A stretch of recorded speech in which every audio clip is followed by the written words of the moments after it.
Folks, wherever you are this afternoon, be it afternoon, morning, or evening, wherever you're following us from this time of the day, it's about 25 minutes after 4 o'clock in Liberia, and today we are posted here at the headquarters of the National Election Commission, where the final results of the 2023 general elections result will be announced. And from this end, exactly we will know whether the National Election Commission will be announcing the runoff of the general and presidential election, whether there may be a winner. But from a lot of things, every Liberians have noticed that the election have gone on tonight, 98% of the results have been released, and up to present, no one is yet to have 50 plus 1 votes, and that requires every presidential candidate, whoever wins the election should have 50 plus 1 votes, and that will give you the rights in the win. That will give you the winning rights in that period. Automatically, you become the president of the Republic of Liberia. But as it stands, nobody is yet to receive. Nobody is yet to receive 50 plus 1 votes, and so from a look of things, the election may go for second round, but we also hope to hear from the House's mouth, the head of the National Election Commission, Madam Lasana, who is charged with that responsibility, to tell us exactly whether there will be a rerun, and if there may be a rerun, the calendar that leads to the rerun of the elections will also be announced by the chairpersons of the National Election Commission. So,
so those of you who following my lab breakers, please continue to share the lab breakers. It's always said to be announced by the chairpersons, and we are yet to see her.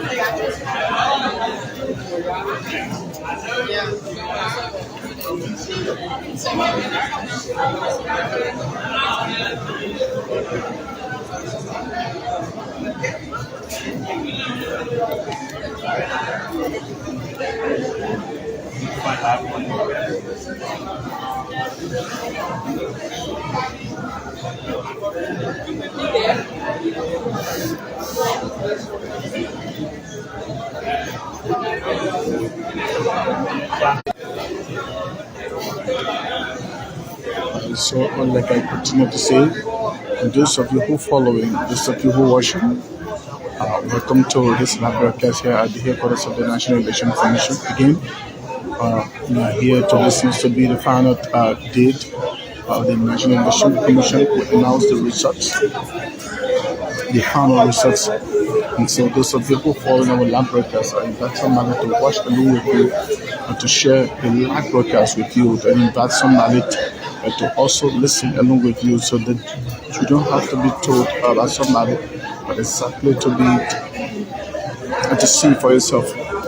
You know,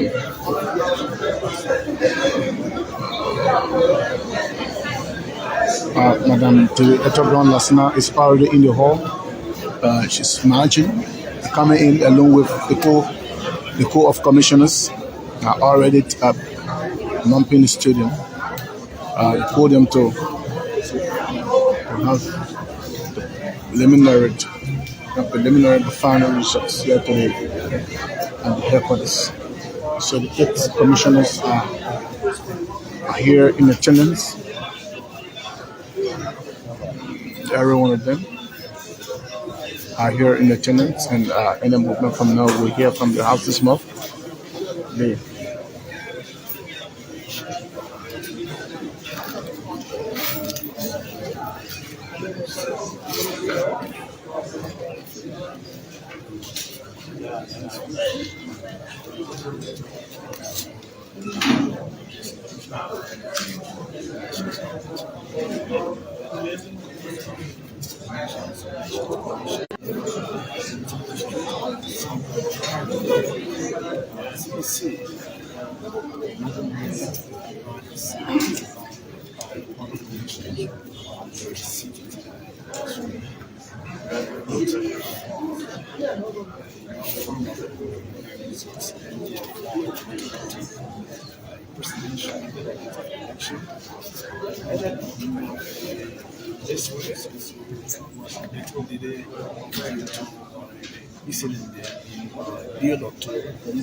So today we have for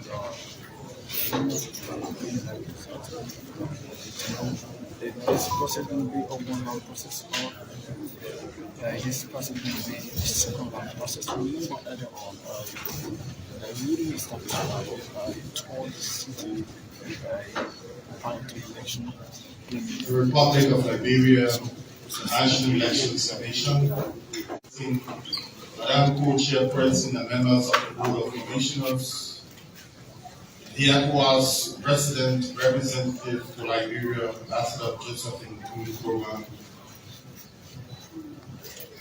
local and international observer missions in Liberia, the Association of Liberian Journalists in the America of ALJA for short, members of the Religious Council here present, the Secretariat of the National Elections Commission, partners of the NEC, UNDPDR, distinguished ladies and gentlemen, members of the Fourth Estate.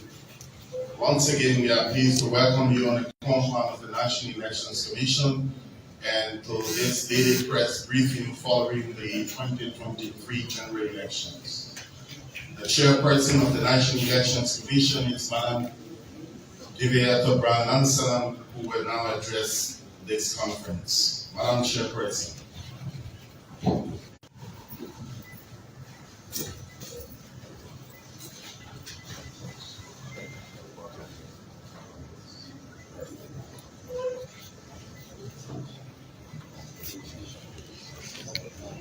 Good afternoon. In recognition of United Nations Day, I invite you to please stand for a moment of reflection.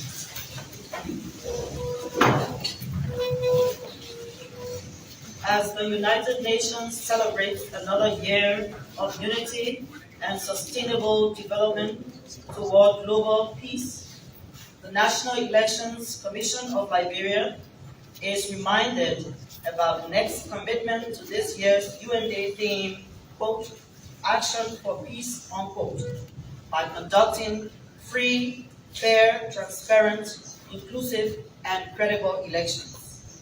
The Commission's commitment to peace is also to put at the disposal of all candidates in the 10 October 2023 presidential and legislative elections, the electoral dispute resolution mechanism through which their grievances will be heard and resolved according to the law.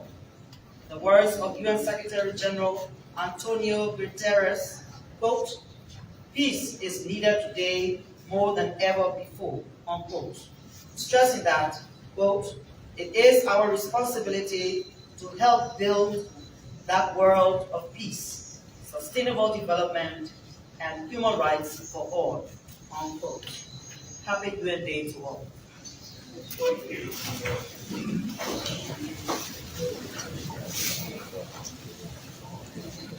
Madam Co-Chair, fellow commissioners, distinguished stakeholders, fellow Liberians, members of the press, ladies and gentlemen, I welcome you to the headquarters of the Commission and to the Commission's daily press briefings. In today's briefing, the Commission will announce results of the elections in NEC County District Number 4, Bureau 2, and the final nationwide results for the presidential, senatorial, and representative outcomes of the 10th October 2023 general elections. Members of the press, as you are aware, on 10th October 2023, Liberians went to the polls to elect their leaders, including a president and vice president, 15 senators, and 73 representatives. Election day, 10th October 2023, was characterized by a record high turnout of 1,947,155 voters, which constitutes 78.86% of the 2,471,617 total registered voters. This huge turnout is unprecedented in Liberia's modern democratic election history and is due in part to the Commission's successful transition from optical mark recognition OMR system to voter registration to the use of biometric technology for the registration of voters, which produced an excellent final registration roll for the 10th October elections.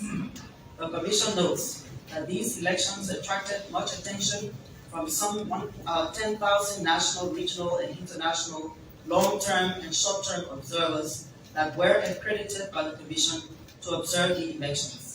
These observers were deployed across the 15 counties of Liberia, and they took stock of how the NEC implemented international standards and electoral best practices in conducting the elections in Liberia.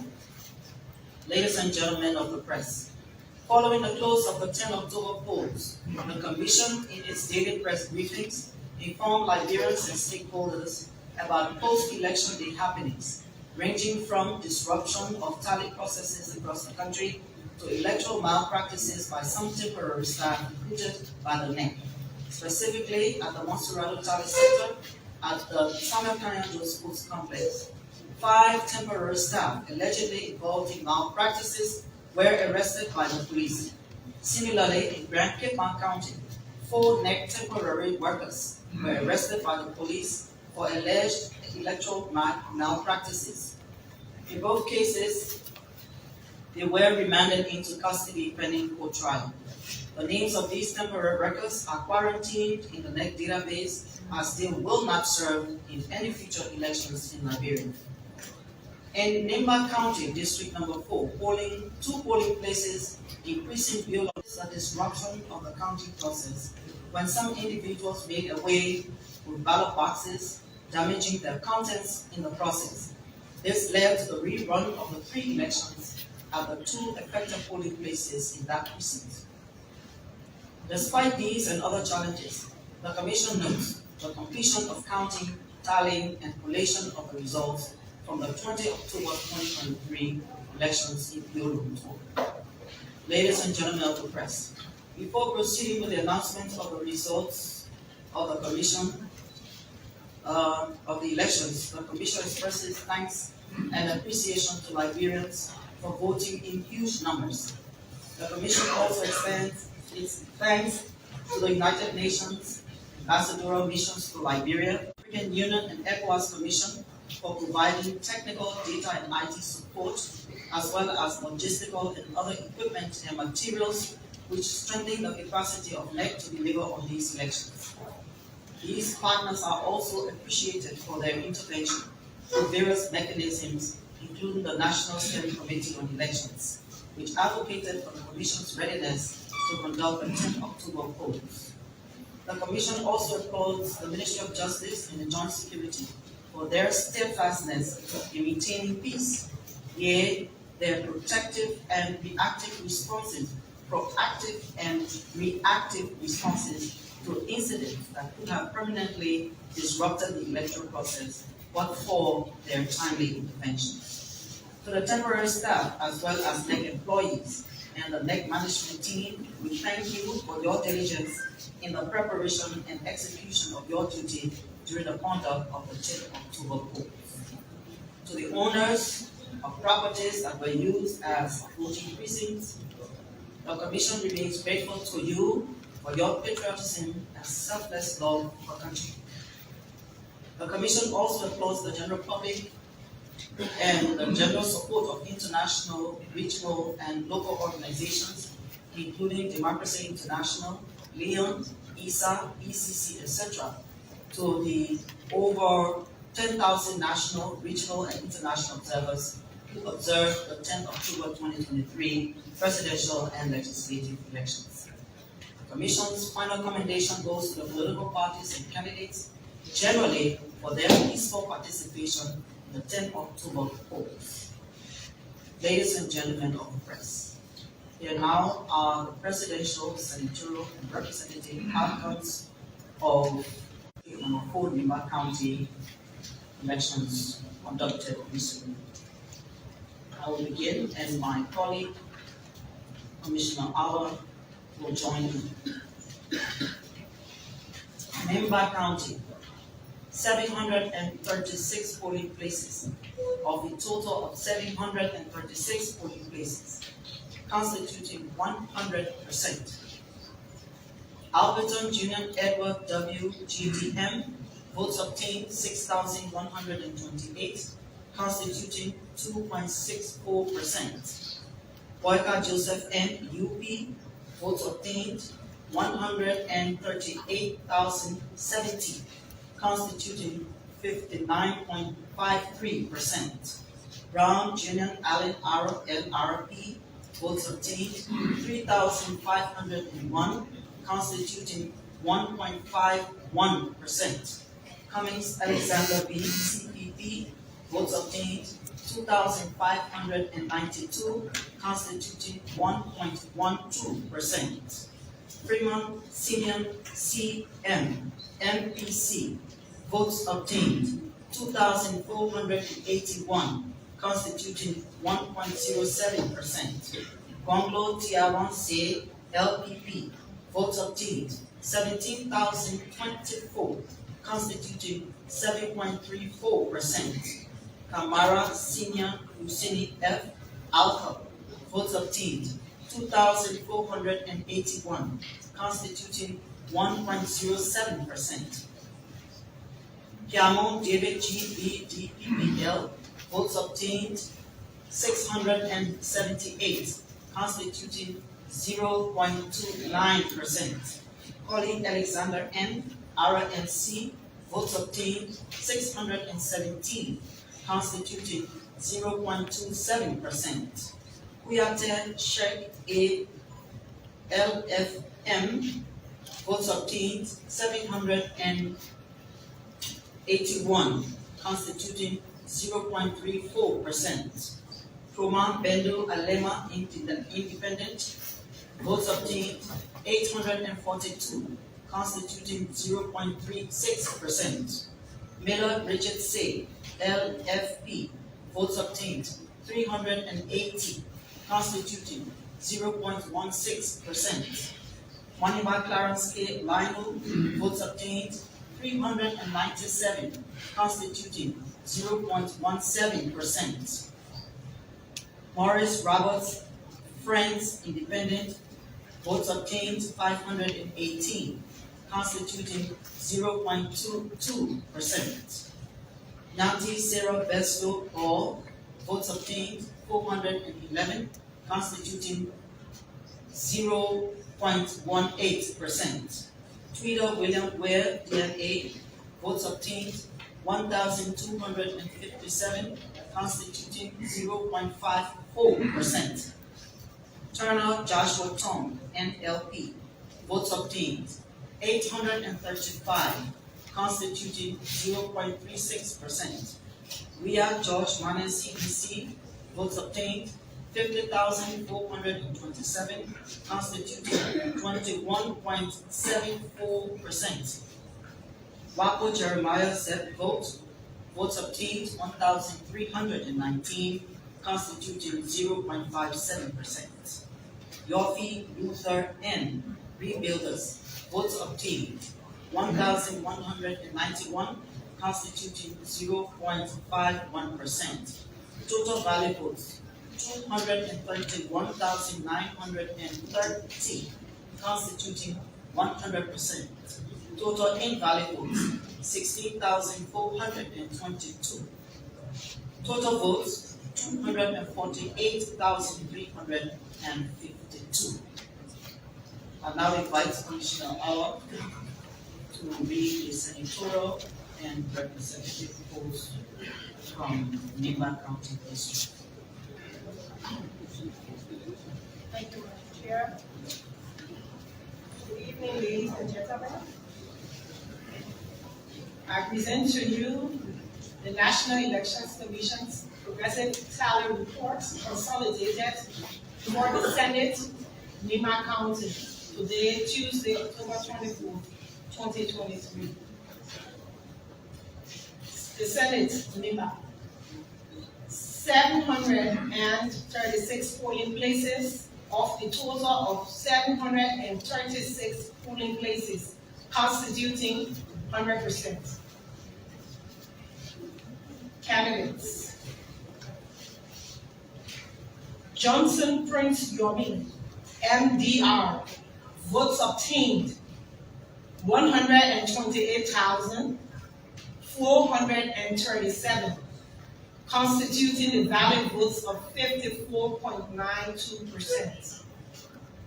Tayan Junior Nyam, Independent, votes obtained 56,651, constituting the valid votes of 24.23%. Duo Roland G, CDC, votes obtained 20,015, constituting the valid votes of 8.56%. That concludes the Senate Nimba County. We proceed with Electoral District 4, Nimba County. 84 polling places of the total of 84 polling places, constituting 100%. Candidates: Mancier Senior Ernest M, MDR, votes obtained 7,760, constituting the valid votes of 28.89%. Carbon Gumpu L, CDC, votes obtained 7,755, constituting the valid votes of 28.87%. Kwanu Orlando M, NDC, votes obtained 2,047, constituting the valid votes of 7.62%. That concludes the returns from Nimba County. Madam Chair, I duly submit. Thank you, Commissioner Awa. Members of the press, the Commission, having completed the nationwide tally of votes with 100% of all polling places reporting, the following is the final presidential election outcome, which are now read. National Presidential Progressive Tally Report Consolidated. 5,890 polling places of a total of 5,890 polling places, constituting 100%. Alberton Junior Edward W. GDM, votes obtained 14,271, constituting 2.20%. Boyka Joseph N. UP, votes obtained 796,961, constituting 43.44%. Brown Junior Allen R. LRP, votes obtained 15,607, constituting 0.85%. Cummings Alexander B. CPP, votes obtained 29,613, constituting 1.61%. Fremont Senior CMMBC, votes obtained 13,205, constituting 0.72%. Bungalow Tiawanse LPP, votes obtained 26,394, constituting 1.44%. Kamara Senior Lucini F. Alco, votes obtained 35,988, constituting 1.96%. Kiamo David G. DPPL, votes obtained 5,086, constituting 0.28%. Collie Alexander N. RNC, votes obtained 4,398, constituting 0.24%. Kuyate Shek A. LFM, votes obtained 5,100, constituting 0.28%. Roma Bendo Galema, Independent, votes obtained 5,991, constituting 0.33%. Miller Richard Say LFP, votes obtained 2,885, constituting 0.16%. Moneymark Clarence K. Lino, votes obtained 5,298, constituting 0.29%.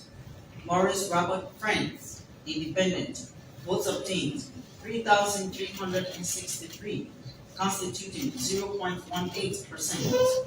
Nyati Sarah Besto All, votes obtained 3,644, constituting 0.20%.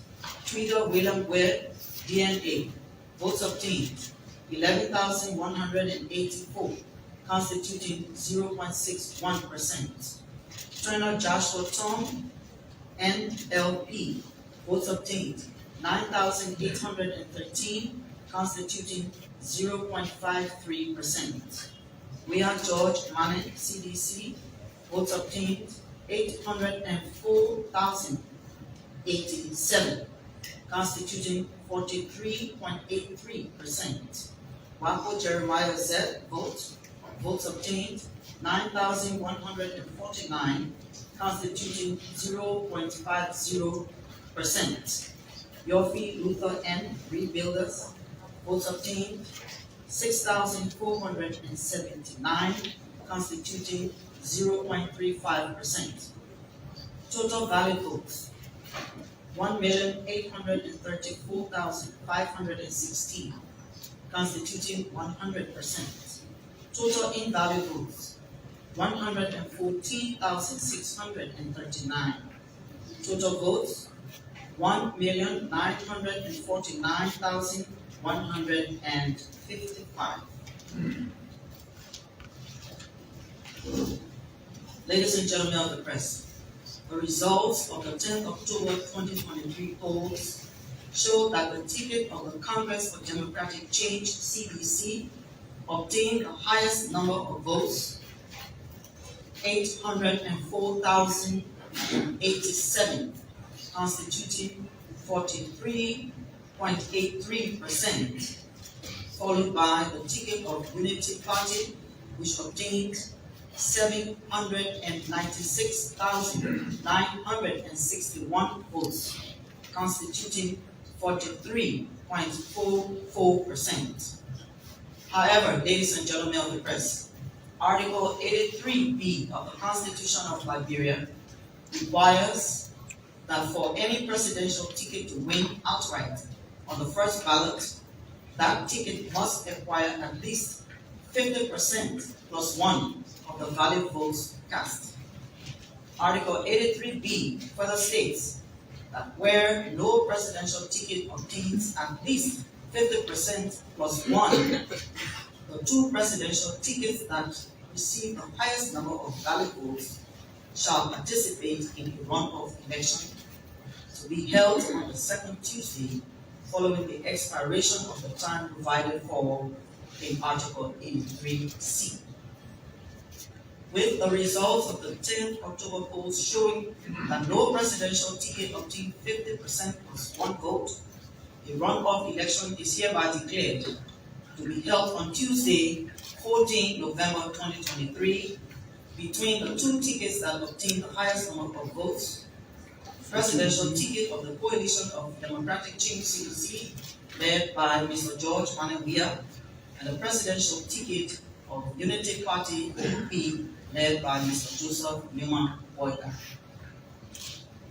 Ladies and gentlemen of the press, political campaign for the 14 November runoff election is hereby declared open today, 24th October 2023, and shall close on the 12th of November 2023 at 11:59 p.m. All of the results read can be found online, results.necliberia.org. And thank you.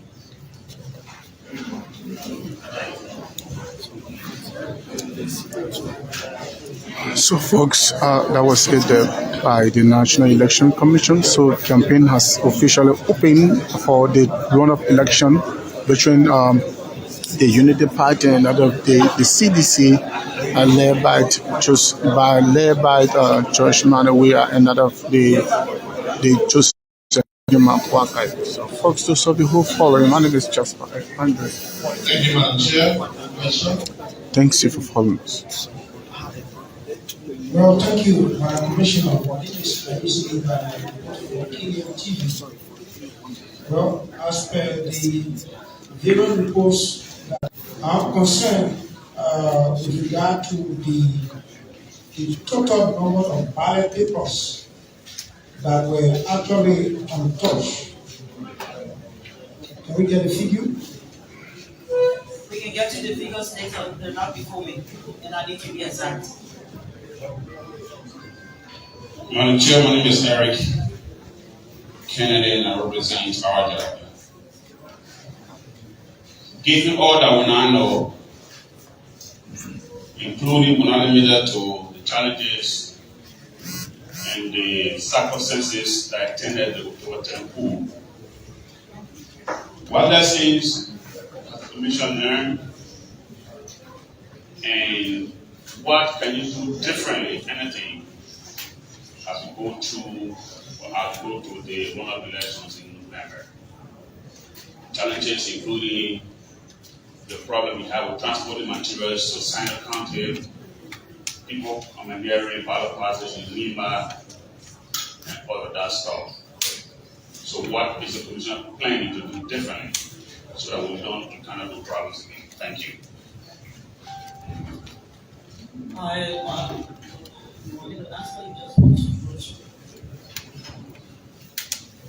I think basically, and this is unrehearsed, I think basically that one of the lessons that the Commission has learned is to ensure that all logistical options are on the table with respect to how to reach areas. In other words, we have to use boats to send some of our materials to the southeastern and northern region of the country. Specifically boats for the southeastern region because of access to the ocean and additional rugged vehicles to reach to places like Neighbor and Norfolk County. Thank you. Madam Chair, my name is Henry Kamo and I represent the Reform Based Africa. Madam Chair, my question is with evidence provided by this commission where you reported that NEC workers were arrested for malpractices, should or would you consider this a fair elections you just conducted, especially when your temporary workers were involved with malpractices? And should the public trust you for the runoff, especially when you be using the same people, the same NEC workers? I will answer your question by saying that we told you that the NEC workers in the Montserrat Tally Center as well as in Cape Mount were caught and turned over to the police. That's one action that we took. The second action we took was to ensure that whatever malpractices they were engaged in were reviewed and corrected on the spot. And if you say whether this election is fair, I would say by the actions that we took to make corrections as we were moving on, and the fact that we brought those problems to you and the Liberian people, and told you what corrective measures we put in place to address the different challenges that we have, I would say to you that the 2023 10th October elections, fair elections. That's true. Certainly, you should trust us today, tomorrow, and the day after. All right, so Madam Commissioner, my name is Prince Mobile, and I report for Prime FM and focus on Liberia. So I have two concerns. One, now that the Commission has announced the final result and also announced date for a runoff elections, this issue was experienced during elections today. People had valid voter cards, their names were captured in the FRR, but when the polling places, they were told that others have voted in place of them. Is the Commission aware of that? If so, what was responsible for that? And what can the Commission do so that we don't have a recurrence of that during the runoff elections? My second concern is we have recorded huge number of invalid votes, 14,000 plus invalid votes. What was responsible for that? If I had a figure correct. Yeah, let me start with your last question. Invalid votes.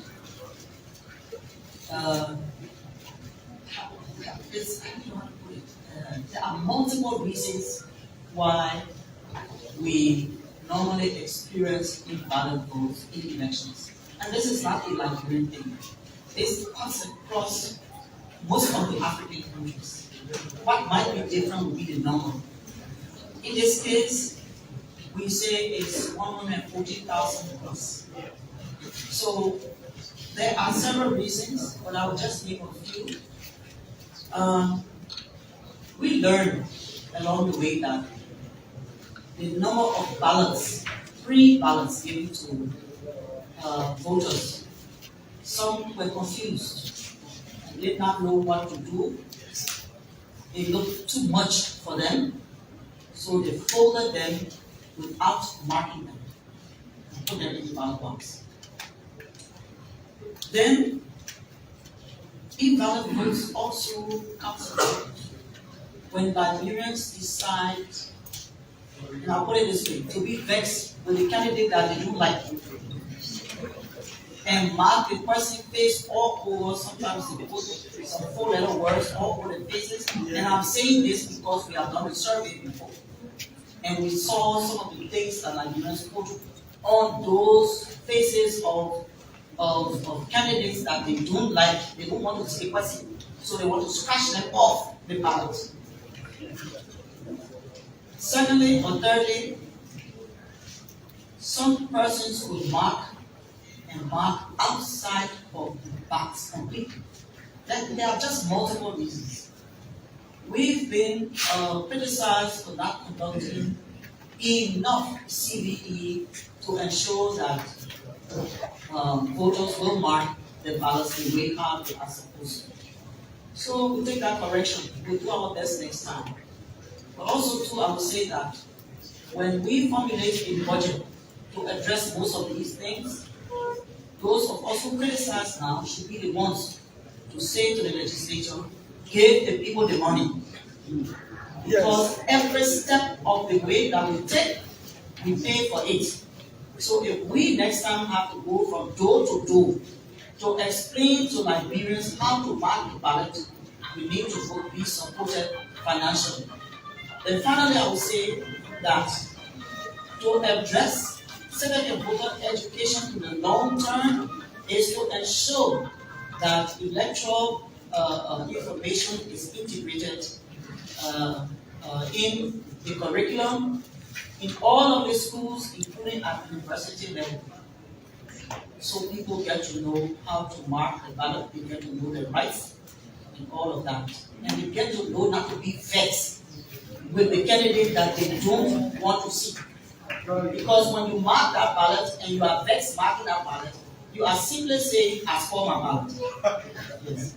I was asking of people going to vote, and then they are captured in the FR, but then they went to post the level of student that some are already forgotten. We saw that we This is something that is new to me personally, because I have been receiving reports from many things that happen in the field. Some of them I went and saw myself. But this particular one that you're talking is not before me, it's not before the commission.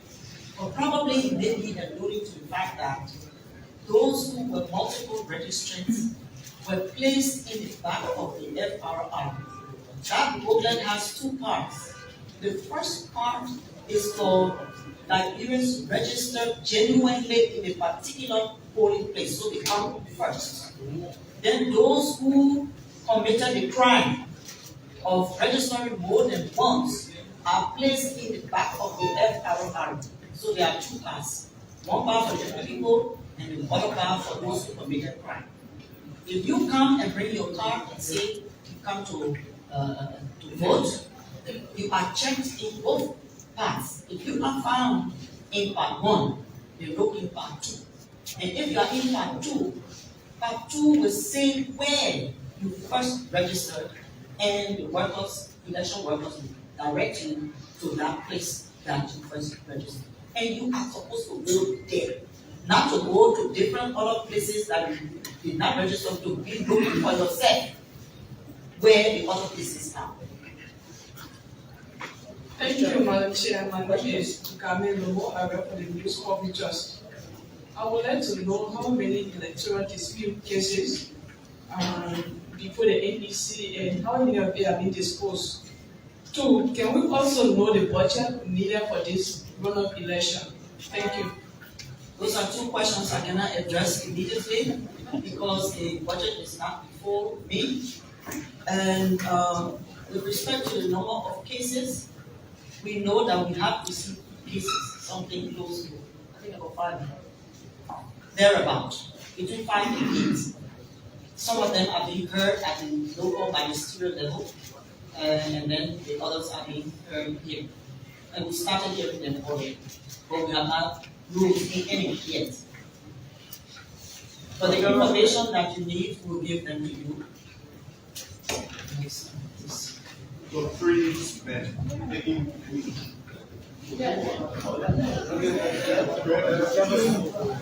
Thank you very much, Madam Chair. My name is Stephen Sibi. I work for AFB and DW.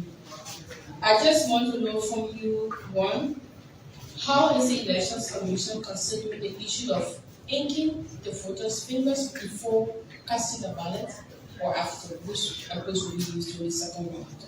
My next question is, if these different disputes and now election result has been announced, what happens and how do the public get to know the actual findings of these investigations? I will say to you that we conduct hearings here at the commission. And if you're interested, like others have been, probably they want to come. What we try to control is that when you come as a journalist, you write what you see and hear. we will not encourage recordings. So you can also come. That is the press and any other persons who want to come. Then what was the next question? Inking the finger before we ink the finger before you cast the votes. Is that how you have to? Yeah.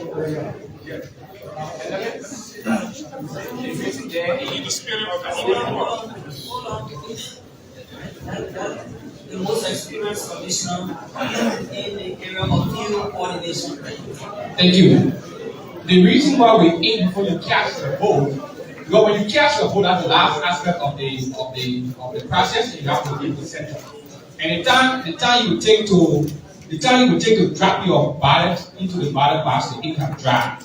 And when the ink dries, it's a simple version ID you have voted. And the staff will monitor you while you are putting the ballot into the ballot box. Now the issue that you want to raise will be the stain. The stain will not affect the mark that person has placed on the ballot paper. No, it will not matter. Because once the ink is placed on your finger, it takes less than 2-3 seconds to dry. Yeah, so talking about the numbers of new ballot voters that are so big and the kind of voters we have, there are recommendations coming from the public because at some polling centers, like old folks, like people who are not very literate about the voting process, in the process of polling, there are reports of these things running through on the other people. They are asking whether the Elections Commission is considering that as maybe another approach of what to do, whether after they casting the ballot to avoid this number of invalid votes during the second round. But if the ink is placed on for instance on the ballot paper, the mark of that person, the intent of that person is known by the presiding officer. So it's not meant to invalid vote. It does not amount to invalid vote.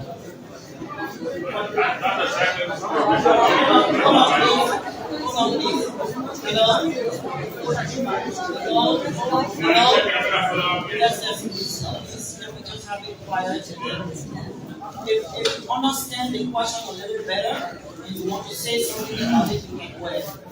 Okay, so to the journalist question, I was to some of the polling places where the vote will be counted. And the poll watchers and the night workers were declaring those ballot papers invalid because ink has spilled over, even though the intent of the product was clear with a check mark, but because of some little mark on the other candidate marks, those papers were declared invalid. All right, thank you very much. Let's have one of our technical staff, who's the deputy for administration, share a little more light on this. Go ahead, Mr. Cole. Thank you very much, Madam Chair. The reason why we ink before we cast the ballot nowadays is that some people refuse to get inked. And once you shall have cast your ballot, there's no way that we have a remedy. So that's the reason why I would say before you cast it, you are inked so that you don't return. And we agree with what you said, but during the training, we will see what to do to make sure that the ink does not spill. But from our experience, people get inked after they cast their ballot. But in the past, some people cast their ballot, you say, can't you just ink you? They say, no, you can't ink us. Why do you do it in that case? You cannot withdraw the ballot from the box. So that's the main reason why we have transitioned from inking after casting to inking before casting. I hope you understand. In other words, we thank you for that recommendation and we will look into it.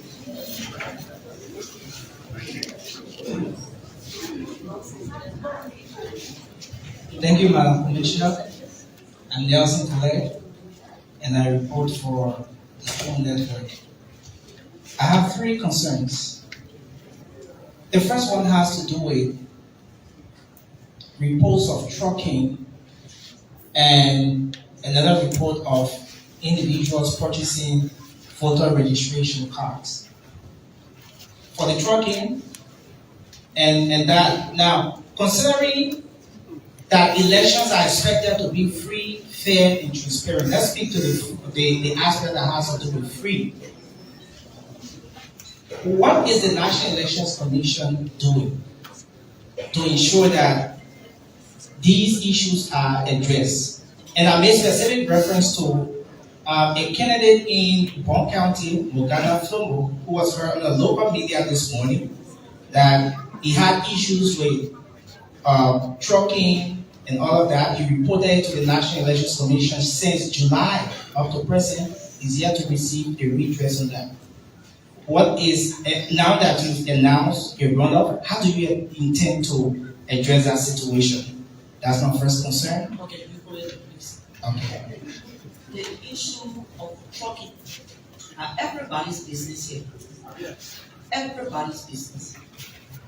Because it's your brother, your sister, your auntie, your uncle, get in the truck from one community and go to another community to where they do not reside.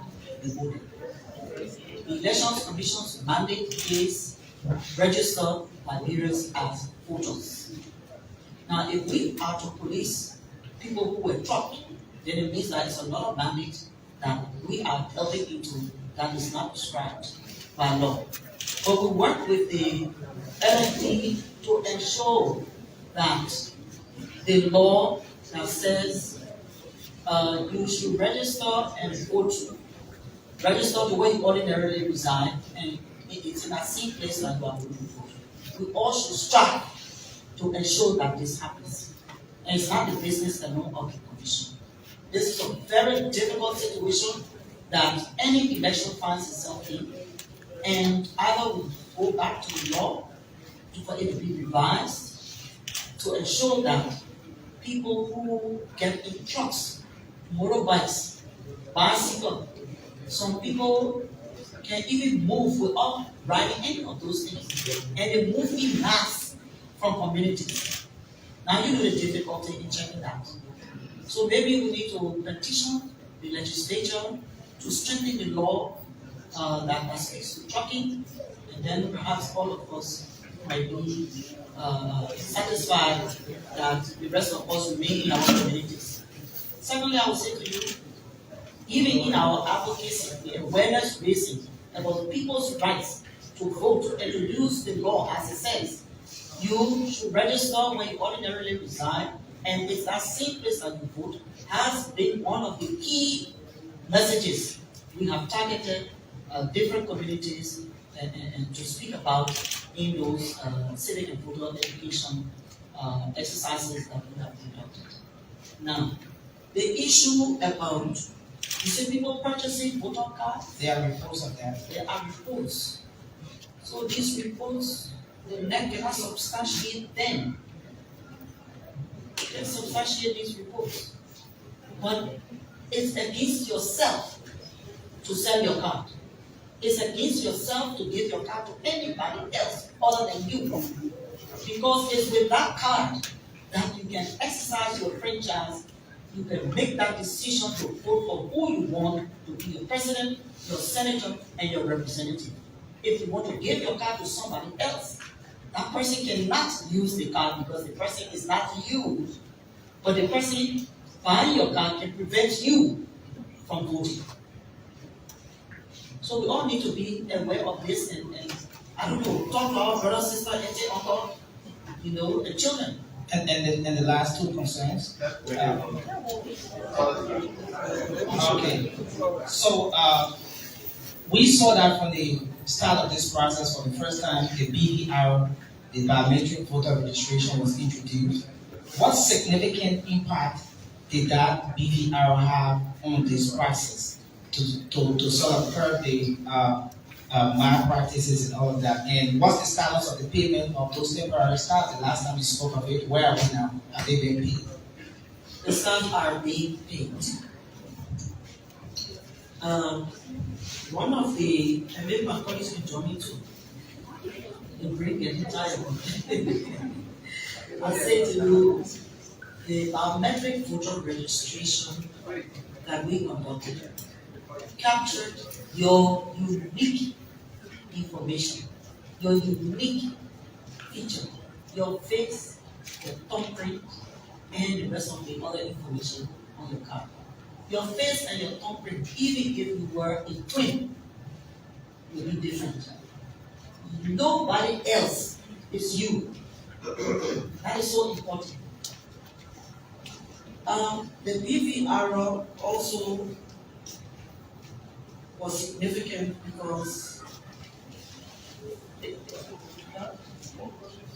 yes, one person, one card. One person, one card. As we expect, one person, one card, one vote. Why did you get to a cleanup? One person, one card. Why did you get to a cleanup? The cleanup was necessary because some of our relatives went and registered more than once. Yeah, how did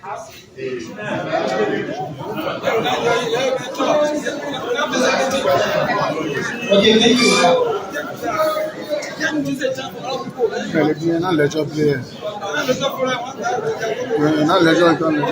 you, Madam Commissioner. My name is Jonathan James Hunter, and I report for Ambassador Stephen Aguirre. In one of the press briefings, you mentioned that some of those who were to go at polling places on election day, they did not go, they didn't show up, so they were replaced by other people. And I visited a few of the counties. Voters had issue with those who were assigned some of those. One, the person couldn't identify or couldn't even know what to do when it comes to somebody being pregnant who's still for 8 hours.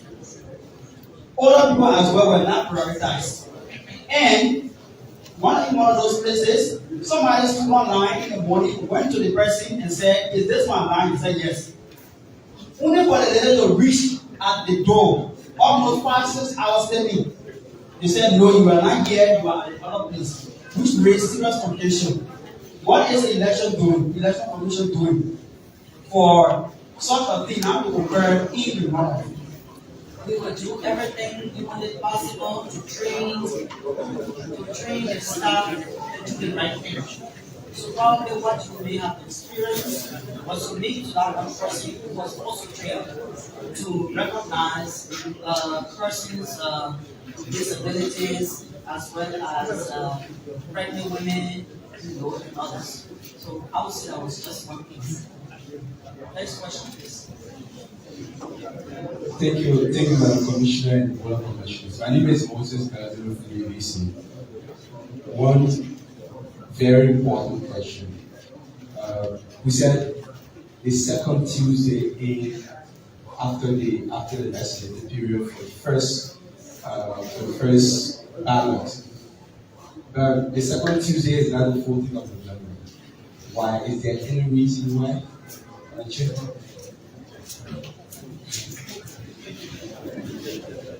The reason is every electoral or elections that happens, there is something in the law that says you need to give a period for people to digest what you have pronounced, and if at all someone is not satisfied, they can raise contention. So you need that 70 period. So then you start counting. You understand what I'm saying? Then you start counting. But the law says the Constitution is the organic institution that governs everyone. That is so correct. But we also have Supreme Court opinions that we look to and they make the decisions. And we listen to make the decisions here in the Commission. Next question, please. Thank you. My name is Gerald Pointed, a resident from Front Africa. I wanted to follow up on a few of the questions I asked you.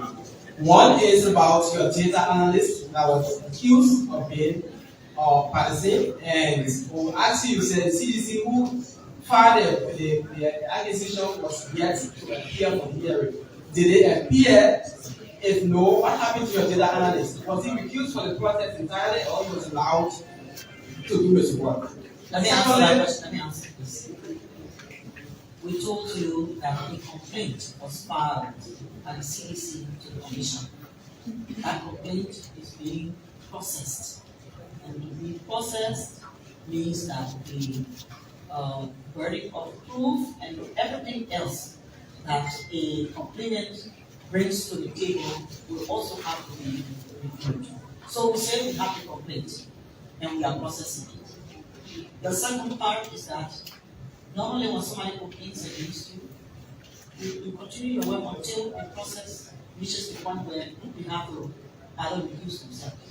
But let me also say that in the data center, we told you before that we have consultants, experts. We have 2 from the AU, 2 from ECOWAS, 2 from UNDP. Now the way it works inside it is that everyone gets a buy into what a problem is or a contention, and all of them decide before processing the data. So it's not just one person calling the shots. Yes. Thank you. So finally, last week you mentioned that the Commission already has the budget for the possible run-up. Now you have announced a run-up. What is the budget for the run-up? We'll give you that figure in due time. So we take another 4 questions and we'll call it a day. My name is Eva Young, and I'm looking for local voices and rural and independent. Madam Chair, what's the level of coordination between the state security and the NEC? Because during the recent elections, some of us journalists were denied access to some of the polling places on the order of 1 or 2.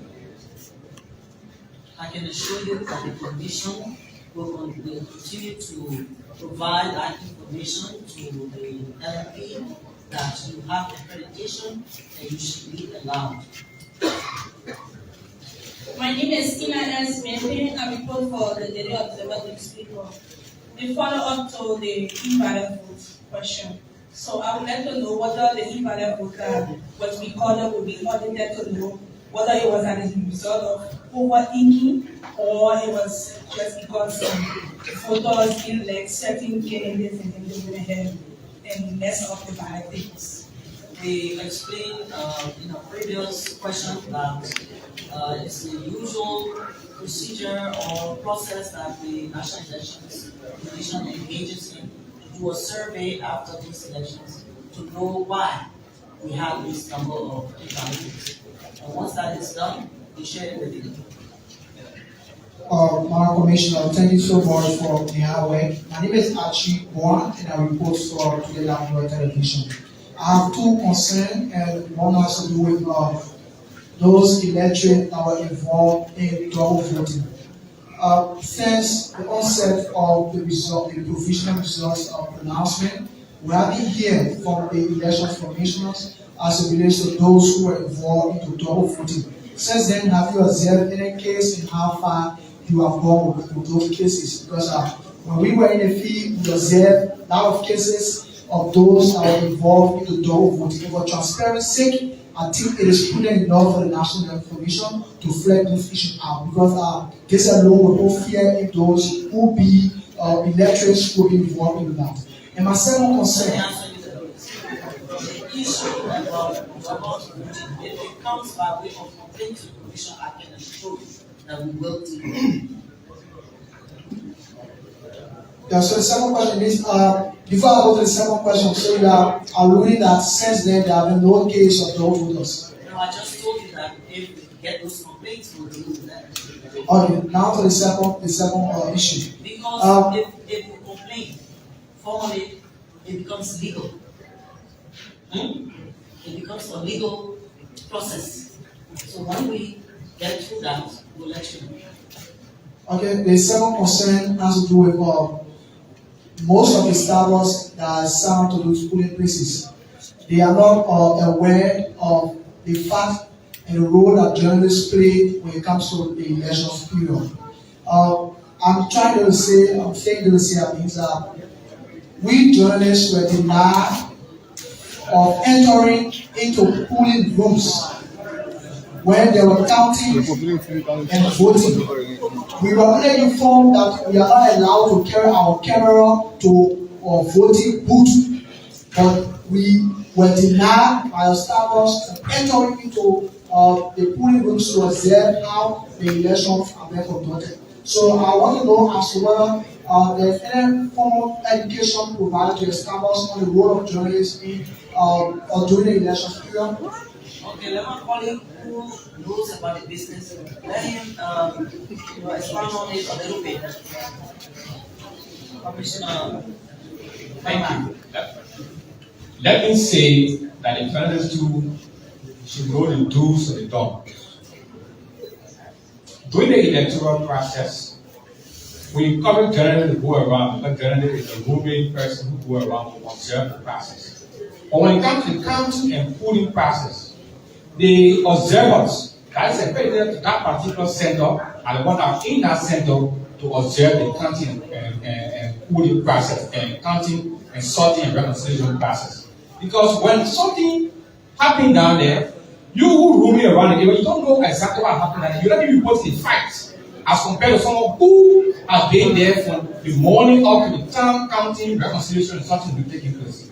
So again, the issue about the do's and don'ts is very important. Some of the journalists, very good professional people, but some of the journalists will just go to the center and look at the police and say, I'm a journalist. I need access to this thing. And some of the journalists were even reporting live what the thing was taking place. So the do's and the don'ts are very important in the process. We don't have problem with you going through the process to observe what is taking place there. But when it comes to the issue of sorting, reconciliation, and counting, that's a dedicated issue, and people, that's what we encourage the party agent, the independent candidate, the national international to be there, so that when anything happens down there, you can easily solve as compared to you roving around. You know, you don't have the facts about what has taken place there. Sometimes the little issue that occurred there, the presiding officer has already solved that problem. You can't say, I'm a journalist, I'm going to go back to it. Okay, so sometimes some of the journalists can go start the process. And I don't think it's a good proceeding. We can encourage you, and that's why when you are moving around as a journalist, go to the presiding officer and say, presiding officer, I'm assigned to this polling place. I want to be there for counting, reconciliation, and sorting. At that point in time, you're not a journalist, but rather you are an observer, and you are there to observe the process. But when you carry your tag on the polling and counting procedure as a journalist, then sometimes the presiding officer will follow the do's and don'ts and say, oh, can you please leave, because this place is a sound of people who are assigned as a party agent, independent candidate of ours. Are you saying I'm saying when you are a journalist, time for counting, sorting, and reconciliation, you are to tell the presiding officer from the beginning and say, I will be here for the counting, and at that time you are not a journalist, you are an observer.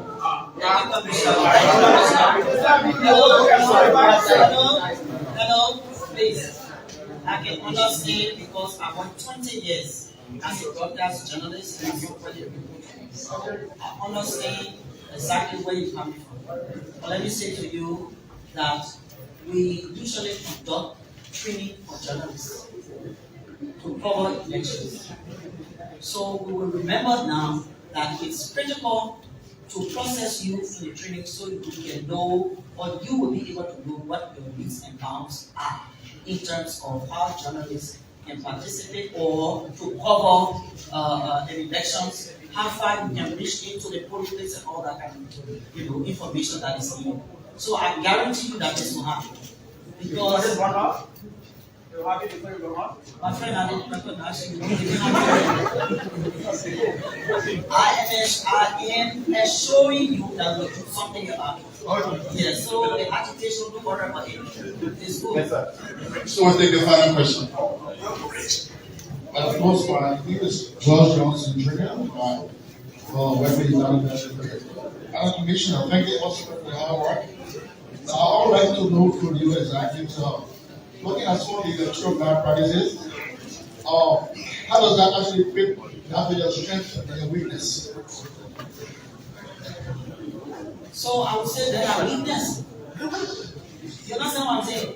If we employ temporary staff, we train them to do a particular job, They go to do the job and they deviate from it.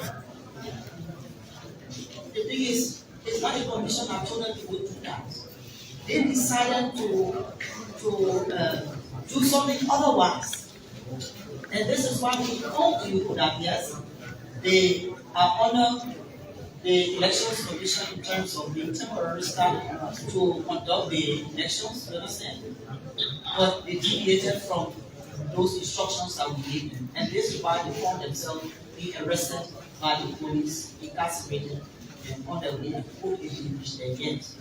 But I'm saying to you, 32,000 Liberians would expect them to be neutral. And even if you were not neutral there, the fact that you signed up and you signed the oath, the NEC oath, that you will conform to the statutes or whatever to conduct elections and deviate from there, it's a great thing. Great. I'd like to say thanks to you for coming. I'd like to say thanks to the members and chairperson. Excuse me? Thank you. I have stood up for more than 45 minutes there. I have held my head and this young man will not remove it. Recognize me. I will not accept it. It is a disgrace. We have met with you all properly. We have interacted with you. We have our highest regard. How dare him not recognize me? This is no 254. I know my point against us a disgrace. It's a disgrace. He saw me. I sat down for the longest. Eventually, I had to stand up for 45 minutes. How dare him? How dare him? How dare him? Okay, you're a private journalist, but I am the chair, okay, of the anti-corruption situation room, okay? And not treat me like this. No more than that. I'm a former senior government official. What is this? What is it? What is it? How dare you? How dare you? I had to stand up for 45 minutes. I sat down quietly. And that's where you would recognize me. How dare you? How dare you? How dare you? Don't say I want to arrest me. Don't want to arrest me. So she's been denounced. Actually, she's been denounced to answer questions, and we don't know whether observers are to ask questions. But actually, she was denied by the media team here at the National Election Commission.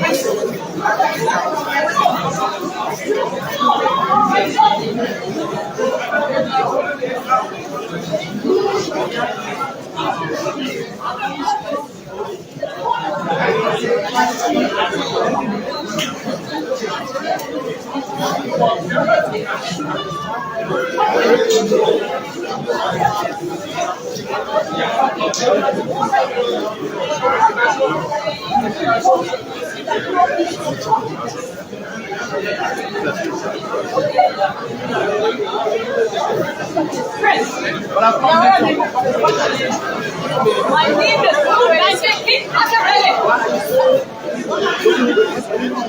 no, man, don't go into anything I said was going